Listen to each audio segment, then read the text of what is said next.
जय माता दी। नवरात्र चल रहे हैं और नवरात्रों में कन्या पूजन का विशेष महत्व है।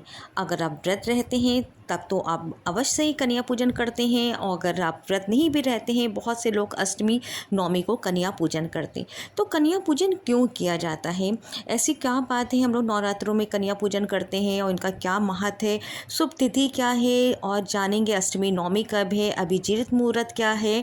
तो ये सब कुछ इस वीडियो में हम लोग जानेंगे। लेकिन सबसे पहले हम जानते हैं कि नवरात्रि में कन्या पूजन क्यों किया जाता है। जय माता दी। फर्स्ट टाइम आप वीडियो पे आ रहे हैं, चैनल पे आ रहे हैं, तो चैनल को सब्सक्राइब करके लाइक कीजिएगा और कमेंट में अगर आप माता के सच्चे भक्त हैं तो जय माता दी अवश्य लिखिएगा। कहते हैं नवरात्रि के दौरान कन्या पूजन इसलिए किया जाता है क्योंकि मानता है कि कन्याओं में देवी शक्ति का वास होता है और उनकी पूजा करने से माता प्रसन्न होती हैं, जिससे घर में सुख समृद्धि और शांति आती है। देवी का रूप होती है, कन्याओं का जो रूप होता है उसको देवी का रूप मान के पूजा जाता है, जिससे घर में पॉजिटिविटी का संचार होता है और निगेटिविटी दूर होता है। माँ की कृपा प्राप्त होती है। कन्या पूजन से माता दुर्गा की कृपा भक्तों पर बनी रहती है और सभी मनोकामनाएं सिद्ध होती हैं। नारी शक्ति का सम्मान भी कन्या पूजन के रूप में किया जाता है, क्योंकि कन्या जो होती है वो हमारी नारी शक्ति का प्रतीक होती है। सुख समृद्धि अगर आपको चाहिए तब भी आपको कन्या पूजन करने से सुख समृद्धि और खुशहाली आती है। घर से सारे विघ्न और बाधाओं का नाश होता है कन्या पूजन करने से। पौराणिक मानता है कि ये कन्या पूजन का विशेष महत्व इसलिए भी बताया गया है, जैसे कि मार्कंडेय पुराण में अष्टमी और नवमी के दिन कन्या पूजन करने से मनुष्य के सारे पापों का नाश होता है। अब हम जान लेते हैं कि कन्या पूजन की विधि क्या है। नवरात्रि के दौरान विशेष रूप से अष्टमी और नवमी के दिन कन्याओं को घर बुला के उन्हें भोजन कराया जाता है। उनके पैर धोए जाते हैं, उन्हें वस्त्र और उपहार दिए जाते हैं और उनसे आशीर्वाद प्राप्त किया जाता है। साथ में कहीं कहीं कुछ ऐसी प्रथा भी है कि एक बालक को भी बैठाया जाता है। ये जो बालक होता है उसको भैरव का रूप माना जाता है। अब ये भी जान लेते हैं कि कन्याओं की आयु क्या होना चाहिए। कन्या पूजन में 2 से 10 वर्ष की कन्याओं को शामिल करना चाहिए, क्योंकि जो हमारी कुंवारी कन्याएं होती हैं उनका पूजन करने से हमको माँ की विशेष कृपा होती है।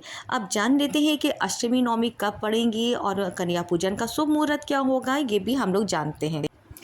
नवरात्रि में कन्या पूजन का विशेष महत्व होता है, ये तो हम लोग ने समझ लिया। लेकिन साल 2025 में नवरात्रि की शुरुआत 30 मार्च से हो चुकी है। तो इस दौरान जो नवरात्र की अष्टमी नवमी है इसको भी हम जान लेते हैं। नवरात्र में कन्या पूजन अष्टमी और नवमी तिथि के दिन किया जाता है। इस दौरान कन्याओं का पूजन कर उनको भोज कराया जाता है।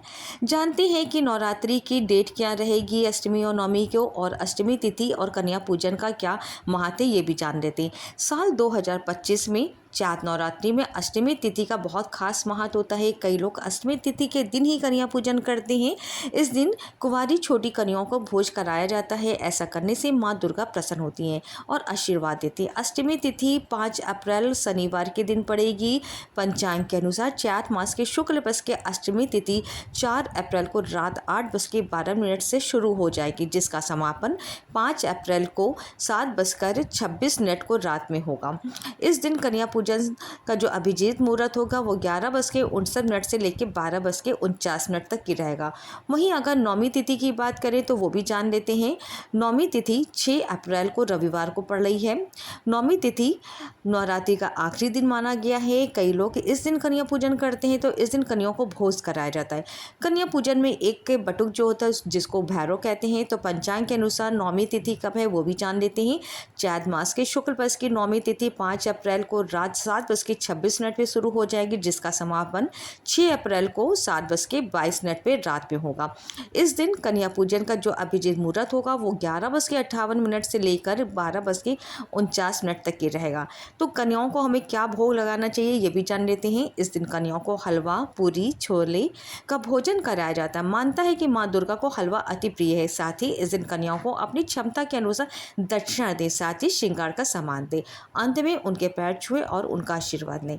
जय माता दी। ये कन्या पूजन से संबंधित और अष्टमी नवमी की तिथि से संबंधित एक छोटा सा वीडियो बनाया था। जानकारी अगर आपको अच्छी लगी हो तो वीडियो को ज़्यादा से ज़्यादा शेयर करके लाइक कीजिए। कमेंट में जय माता दी अवश्य लिखें।